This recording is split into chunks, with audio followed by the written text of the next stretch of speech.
Hello everyone, welcome back to This Day in Weather. If you're just joining this channel, this is where you can learn about weather events that occurred in the United States on the date the video was posted in years past. Today is August 24th. On this day in 1992, Hurricane Andrew, one of only 4 Category 5 hurricanes to make landfall in the continental United States, made 2 of them in Florida. Before that, it formed on August 16th over the eastern Atlantic and spent a week without significantly strengthening itself in the central Atlantic before rapidly intensifying into a powerful Category 5 hurricane on the 23rd with peak winds of 175 miles per hour.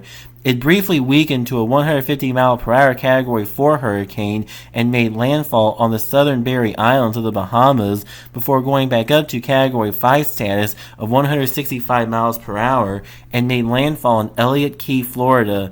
Then 25 minutes later, it made landfall again, this one northeast of Homestead, Florida.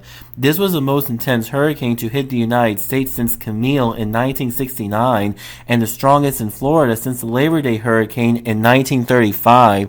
Of all the destruction Andrew caused, it first caused structural damage in the Bahamas, especially in cat cays with storm surge, hurricane-force winds, and tornadoes destroyed about 800 houses in the archipelago and killed 4 people there. In southern Florida, Andrew produced extreme winds with a gust as high as 177 miles per hour being observed at a house in Perrine. The cities of Florida City, Homestead, Cutler Ridge, and parts of Kendall received the brunt of Andrew. As many as 1.4 million people lost electricity at the height of the storm, some for more than a month. In the Everglades, 70,000 acres of trees were downed, while invasive Burmese pythons began inhabiting the region after a nearby facility housing them was destroyed. Although Andrew moved fast, Florida saw substantial rainfall in a few areas, including western Dade County seeing 13.98 inches. After the Florida destruction, Andrew worked its way to Louisiana and made landfall 20 miles west-southwest of Morgan City as a 115-mile-per-hour Category 3 hurricane on the 26th. Just before that, it caused extensive damage to oil platforms in the Gulf of Mexico, leading to $500 million in losses for oil companies. In Louisiana, Andrew damaged huge stretches of power lines that left around 230,000 people without electricity. In all, Andrew killed a total of 65 people, destroyed more than 63,500 houses, and damaged more than 124,000 others. The total cost of damage was $27.3 billion 1992 United States dollars. If that much damage was caused in 2025 United States dollars, that would amount to over $62.859 billion. Due to all the destruction, the name Andrew was retired from the Atlantic rotation and replaced with Alex starting with the 1998 season. On this day in 2006, the upper Midwest states of North Dakota, South Dakota, and Minnesota were affected by an outbreak of 14 tornadoes.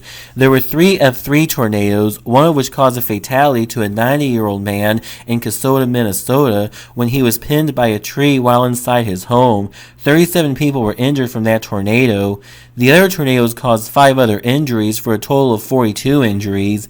The tornadoes caused $44 million 2006 United States dollars in damage, which is the equivalent to over $70.5 million in 2025 United States dollars. But there is a wider area from Montana to Michigan that was affected by big hailstorms from the same severe outbreak.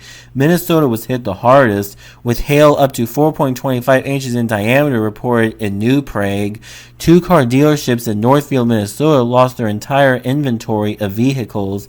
Total hail damage was $130 million 2006 United States dollars. In 2025 United States dollars, it takes over $208.31 million to equate to that. On this day in 2016, a 6-hour outbreak of 24 tornadoes impacted Indiana, Ohio, and the Canadian province of Ontario. Significant damage was caused by several of these tornadoes that were strong, including a high-end EF2 that struck Windsor, Ontario, Canada, and an EF3 that struck Kokomo, Indiana. This outbreak was not anticipated because the Storm Prediction Center had issued only a slight risk for severe weather that day, with a threat for a tornado or two limited to parts of Kansas, Missouri, Iowa, and Illinois, but the outbreak unfolded entirely outside of the outlying threat area as numerous supercell thunderstorms developed unexpectedly across parts of the Great Lakes and Ohio Valley. Although there were no deaths, 21 people were injured, and there was $100 million 2016 United States dollars in damage, which equates to almost $134.6 million in 2025 United States dollars. That will close up this edition of This Day in Weather, but be sure to stay tuned in because whenever there's a new video, you will learn about weather events that occurred in the United States on the date the video was posted in years past.